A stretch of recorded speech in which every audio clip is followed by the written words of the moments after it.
Ahora, entonces, sobre esa base, digamos, vamos a interpretar alguna terminología con la cual vamos a trabajar, y una de las primeras palabras que vamos a tratar de integrar tanto del Antiguo Testamento como del Nuevo Testamento es la palabra tumba, porque en ese término es donde tenemos que clarificar a dónde los muertos van. Entonces, algunos, por ejemplo, se quedan únicamente en el término tumba, pero no solamente el término tumba existe para dar a entender a dónde la persona va cuando muere. Entonces, tenemos aquí en hebreo dos términos. El término kever, que es lo que significa propiamente tumba y que es donde el cuerpo de la persona es depositado.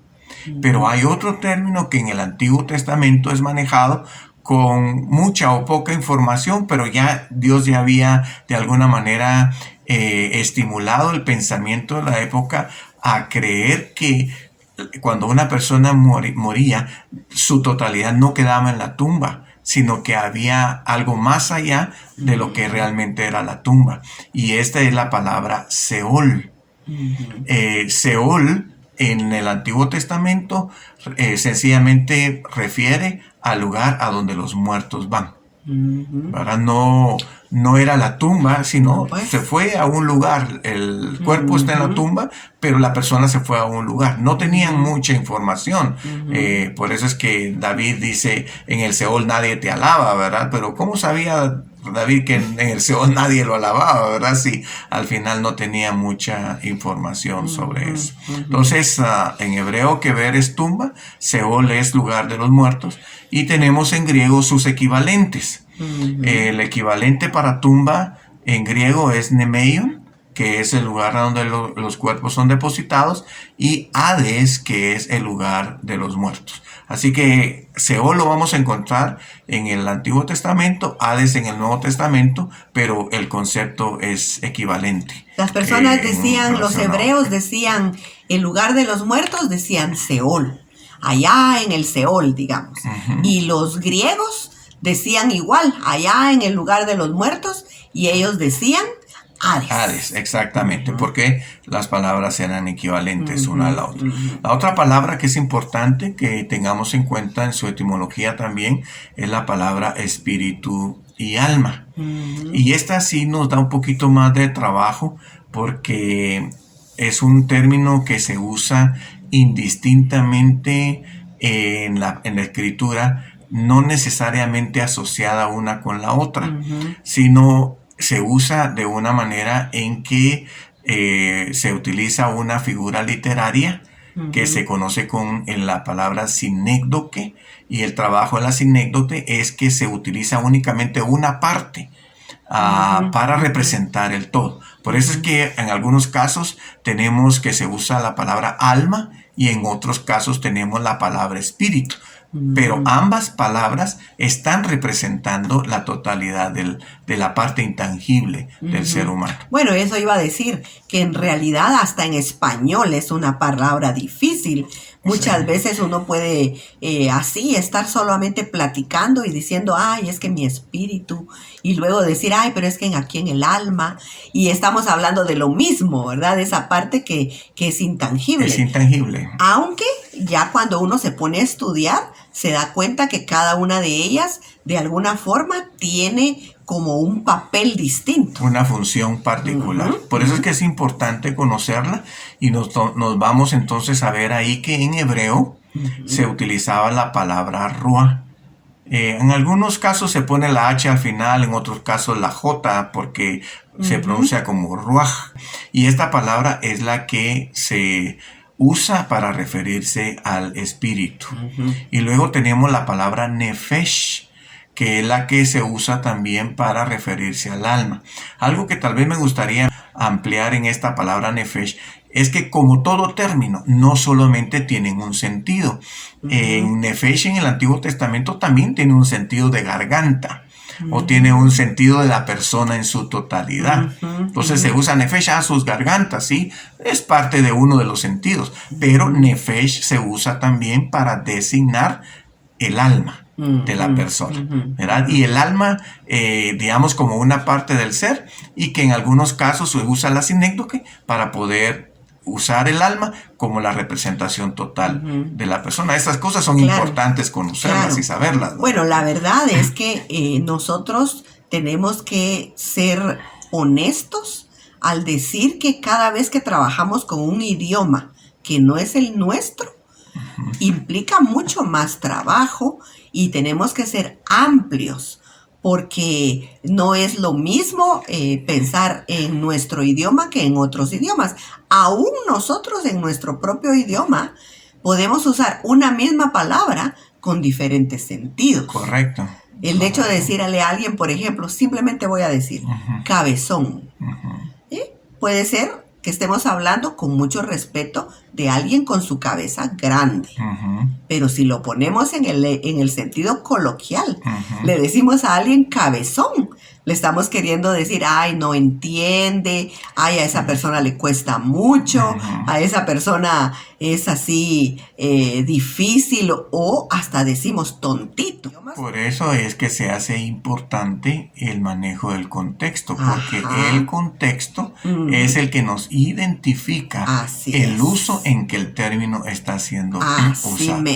Y entonces no debemos de perder de vista esos aspectos, ¿verdad? Porque es importante para poder hacer una correcta interpretación, digamos, de los textos, y un mejor uso y manejo de los textos también bíblicos, sin que pongamos la escritura en contradicción. Así definitivamente. Bueno, en griego tenemos que la palabra para espíritu es neuma, y la palabra para alma es suché. Ahí tenemos que ser más metidos en las pronunciaciones de los idiomas para tratar de pronunciarla lo mejor que podemos. Pero el concepto ahí lo vamos expresando. Entonces, lo que podríamos entender en base a las etimologías y los contextos tanto del hebreo como el griego es que el alma y el espíritu son, aunque son parte del ser intangible del ser, son dos partes completamente distintas. La función del alma es una, la función del espíritu es otra, y eso lo vamos a ampliar, por supuesto, en los contenidos que traemos ahorita. Ahorita solamente estamos haciendo un aspecto introductorio y poniendo una plataforma interpretativa de los textos. Entonces, el alma y el espíritu son diferentes, y por supuesto, por consecuencia, el cuerpo también tiene, digamos, esa diferencia en relación y aunque en la imagen también los ponemos así como separados, es solo para que lo entendamos. Lo tangible de lo intangible, ¿verdad? Que es lo que se maneja, digamos, más comúnmente, y es ahí donde también se establecen precisamente posiciones distintas. Claro. Por ejemplo, la filosofía, Platón, Aristóteles, manejaban, por ejemplo, la posición bipartita o dicótoma, ¿verdad? Porque ahí tenemos dos posiciones, la dicótoma o la tricótoma, la bipartita o la tripartita. Pero la filosofía, porque no había una manera de poder tener una revelación que nos dijera, no, es que la parte intangible tiene dos partes.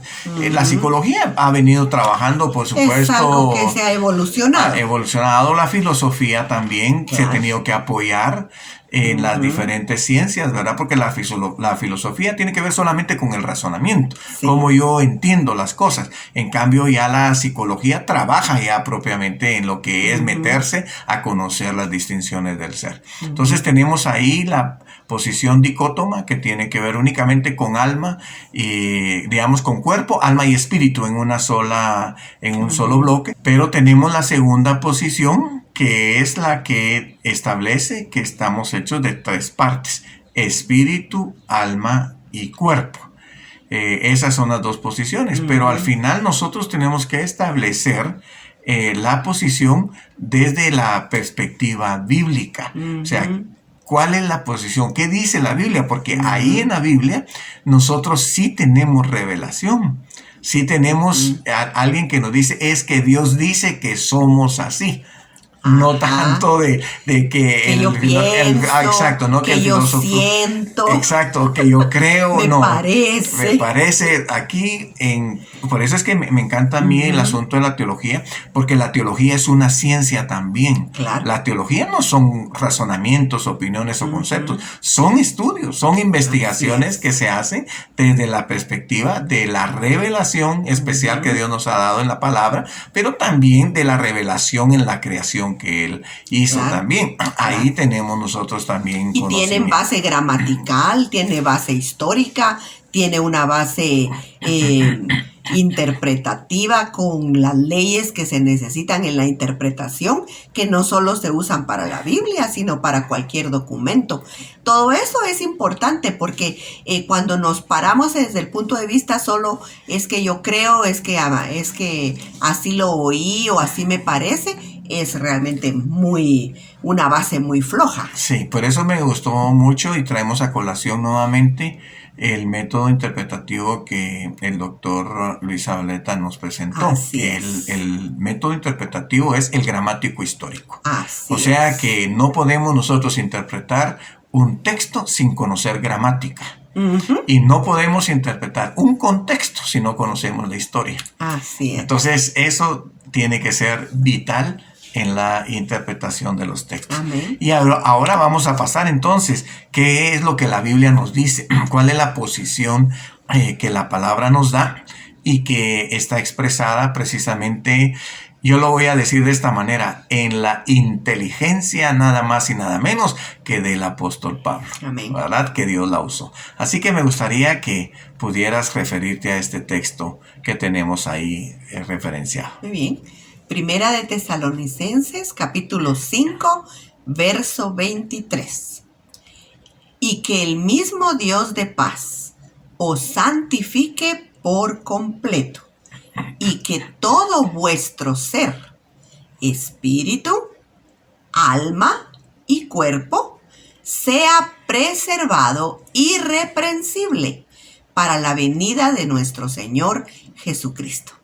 Bueno, yo podría decir que la base de la conformación de nuestro ser está aquí.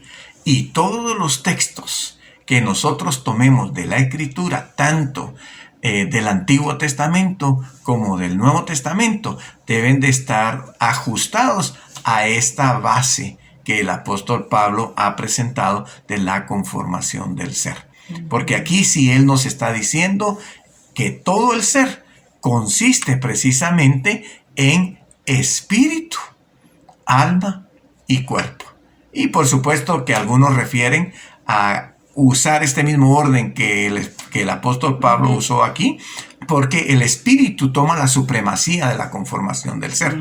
Es la parte que nos conecta con Dios. Es la parte que nos da a nosotros la capacidad de entender a Dios, conocer a Dios. De hecho, el Espíritu Santo trabaja clarificando nuestra mente espiritual.